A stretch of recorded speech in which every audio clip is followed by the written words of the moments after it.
అంటే నా చేతికెన్నో సిగ్గులొచ్చి ఆహా సిగ్గంత చీర కట్టింది.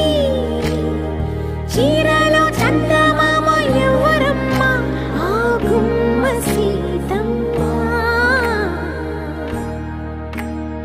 సీతమ్మ వాకిట్లో సిరిమల్లె చెట్టు, సిరిమల్లె చెట్టేమో విరగబూసింది.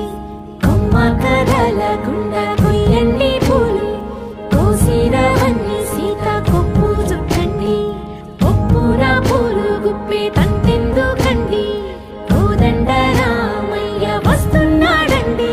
రానే వచ్చాడో యమ్మ రామయ్య, వస్తూ చేశాడో యమ్మ ఏదో మాయ. రానే వచ్చాడో యమ్మ రామయ్య, వస్తూ చేశాడో యమ్మ ఏదో మాయా.